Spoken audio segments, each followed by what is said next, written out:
and welcome to this video where we take a more in-depth look at the options available to the player of the Human Alliance.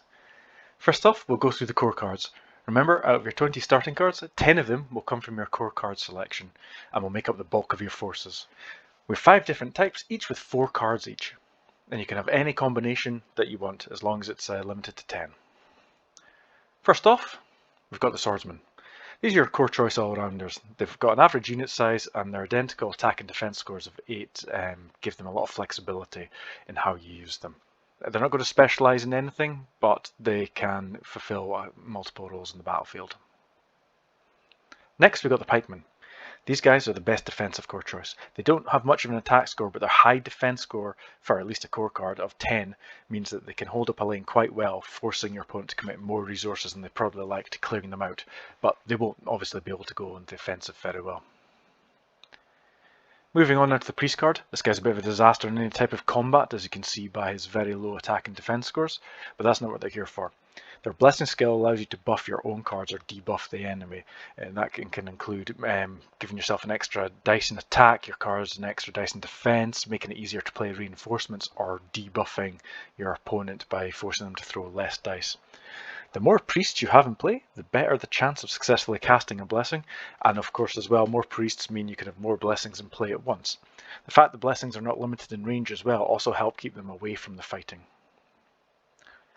Another card that's not designed for combat is the Field Surgeon.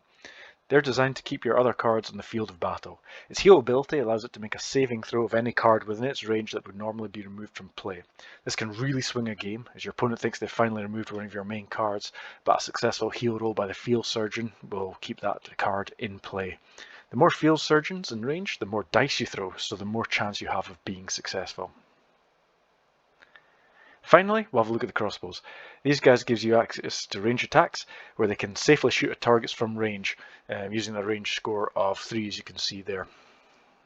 This lets them have to not worry about being in close combat, and great for picking off lower ranked cards or shooting at unrevealed cards to force them to go face up. Now looking at the veteran cards. Again, there's some variety here. There's 4 different types of card and each have 3 instances each. For your starting selection, you get to pick 5 of them, again, in any combination you like. First up, we've got the Halberders. They're your flexible choice at this level. They've no special rules, but their stats make them very dangerous in any kind of combat, both in attack and defense. Their size as well of 10 means they're not going to be overwhelmed easily in combat. So again, they're your all-purpose cards that can fill multiple roles for you. The Bounty Hunter is quite an unusual card. It has multiple uses. While stats are not as good as the Halberder, they do have a range of 2, which means they can use them well in close combat or ranged combat. Not many cards have the flexibility to be used in both attack and range. As an added bonus, they have the bounty ability. That means that when they come into play, you can place a bounty on one of your opponent's cards, which will debuff it for as long as it's still in play. This is a one-use only ability. You can only use it when the Bounty Hunter is first revealed, so you'll need more Bounty Hunters to place more bounties and therefore more buffs on your opponent. Next, we've got the Pit Fighter. These guys have a higher attack score, so they're much better on the offensive than they are on defense. Their small size score though can cause issues against bigger opponents, but it's their Killing Blow ability where they really shine. Rolling a natural 6 in close combat will automatically win the fight. This allows them to have the chance to take down even the best cards in the game. Finally, we've got the Wizard. Again, terrible combat troop, but they have the magic ability. They're the only cards that the Alliance have with magic. This gives you access to the magic deck, which can really turn the tide of a battle. We'll look at the spells later, but as you can see here, you've got Lightning Bolt, Healing, Fireball, Arcane Bolt. So offensive and defensive spells. Only the Wizards have access to these spells. Moving along now onto the elite cards. These are a lot rarer, with only 3 different types, with only 2 copies of each, but you can take any 3 at the start of the battle. First up, we've got the Hellmouth. It's a modified cannon with a huge range value of 4. Not many cards have a range value that high in the entire game. It can cause devastation from afar with its high attack score, and it's very difficult for your opponent to do anything about it if it's positioned right. Speaking of positioning, that special war machine means when it is flipped up and it's revealed in play, it can no longer make any moves. So you have to get the positioning right to make sure it's in range to shoot your enemies, or else they might be able to avoid it because you won't be able to move it later on in the game. However, you've also got to be very careful because it's got a very low defense score. So if it is hit in any way, it's probably going to be taken out. So very difficult to do, very fragile, but if you get it right and get the positioning right, it can be devastating. Next, we'll have a look at the Knights. Already an offensive unit with its higher attack score of 15, it combines that with the charge ability, which gives it an extra dice when they attack. Just make sure to look after them as they can be vulnerable to counter-attack. They've got a decent defense of 14, but with attack of 15 plus rolling 3 dice most of the time in attack, they're going to charge through most of your opposition cards. The final elite choice available to the Alliance is the Templars. When they do not have the ability of the Knight's charge or the range of the Hellmouth, but they do have huge stat scores. So no specials, but of course with attack 17 and defense of 17, they're going to win any straight fight, toe-to-toe with any card in the game. Their magic score of 8 as well. It doesn't mean they've got availability of magic, but it does protect them from a lot of magic spells. So very hard for your opponent to take them out of play. Moving on to the character cards. Each race has 2 heroes and 3 champions, and you start with one of each. So one hero and one champion will start the battle for you. The Alliance heroes to choose from are Elias Dante and Marshal Voss. So Elias is quite good stats-wise. He's got attack 16, defense 16, which is very powerful. But of course, size 1 means he's a bit susceptible if he gets overwhelmed by a larger opponent. But he has got a very good chance of winning most fights that he's in. His specials are where he shines though. Killing Blow, we talked about when we were looking at the pit fighters. Again, that means if you roll a natural 6 in combat, he wins. So no matter how overwhelming the odds are, he's always got a chance of winning the fight.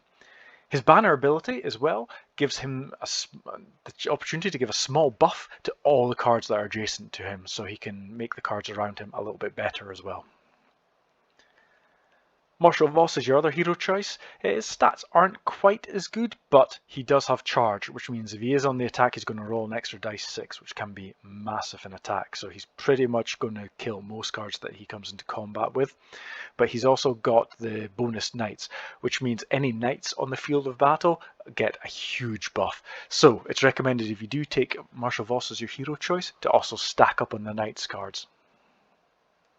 Now for the champions, you've got 3 options here and you can take one to start with. First one we'll look at is the Assassin.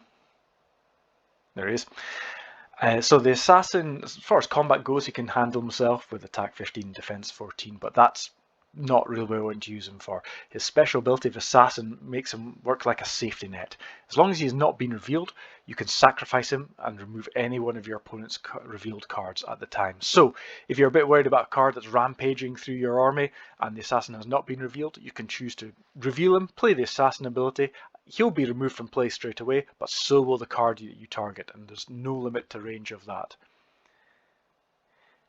Eric Redcastle doesn't quite match up the same combat-wise with his attack of 12 and defense of 13, but it's the ability is Shield Brothers is where you want to use him for. So that basically reduces the amount of cards that you need for reinforcements. So for example, normally you need 3 cards to play a reinforcement card. He would reduce that to 2, which means you can get a lot more cards on the battlefield quicker when he's in play. Artaeus Kirkridge is the final champion choice. He's a capable fighter as well with attack 14, defense of 14, but his special is magic item. Normally you're only allowed to have 1 magic item on the field of play at once. However, because of this, you can give Kirkridge an additional magic item, so that won't count towards your total. So you could have 1 magic item in play and still give Kirkridge a magic item to buff him. So he's got a lot more flexibility than the other champions. The Alliance also has a Titan card and a Legend card, just like every other deck. They don't start the game, so you want to be getting reinforcements into play as much as possible in the hope of pulling one of these cards. Either one of them, the Wrathbringer, it's a giant ram. Look at the stats. Special of Ram lets it do more than 1 attack per combat phase as well. And the Legend card, the Divine Knight Leader, gives you a reroll. He's also got charge along with some really high powered stats. Basically, if you get any of those cards on the battlefield, you're going to change the tide of the battle. So you really want to try and get as many reinforcements on as possible to try and draw one of these cards. Let's have a look at the magic items available to the Alliance. You can only play one magic item at a time, so you have to make sure it counts, but when it gets removed from play, you will be able to cast another magic item. And you can give a magic item to any card that you want that's been revealed. And of course, as we spoke about Kirkridge earlier, he gets a chance to have a bonus magic item, so you can have up to 2 in play if he's there. The Amulet Spellbreaking is the first one. Basically makes the card immune to any kind of magic attack. That's very handy if your opponent's got a lot of magic spells coming your way. The Banner of the Bastion. When the banner's in play, you get +1 on all combat rolls. Doesn't sound a lot, but believe me, there's a lot of combats, both in attack and defense, and that +1 can make all the difference. The Ring of Protection works like a saving throw almost, so when the card carrying the ring would be removed from play, you get to roll a d6. If you get 3+, the card remains in play and you remove the ring instead. So very handy for keeping some of your cards on play. The Shield of Redcastle, when the shield gets +5 on all defense rolls, that's a massive defensive buff. And the Sword of Slaying, very similar to the shield, it's +5 in all close combat attack rolls, so it's a massive attack buff for close combat. So magic items are one use only, so when they're removed from play, that's it, they're gone, and so you have to use them very wisely, but they can be the difference between winning and losing. Now, looking at the magic spells, again, only available to wizards, but when they're in play, you've got the Ice Wall. Your opponent may not make any moves during their next movement phase, so that's the easiest one to cast at 17, but if you get it in play, it locks down your opponent so they can't make any moves next turn. Fireball cost 18, another pretty easy one for the wizards to cast. Basically, you have to play in your opponent's card when they're in range. If it's successfully cast, they must roll 8+ on 2d6 plus their magic score or the cards removed from play. So if they've got no magic score, it's pretty much 8+ to survive. So it's good for ones that don't have a magic score. Healing, when you cast Heal, the score of 18, you can immediately remove one of your cards from your opponent's Conquer pile and play it as a reinforcement. So make sure you've got space for that reinforcement. If you've got an elite card or even better card sitting in your opponent's Conquer pile that he hasn't cashed in yet for a reinforcement, play Healing, get it straight back on the field of play. Lightning Bolt's a bit harder to cast. Again, 20.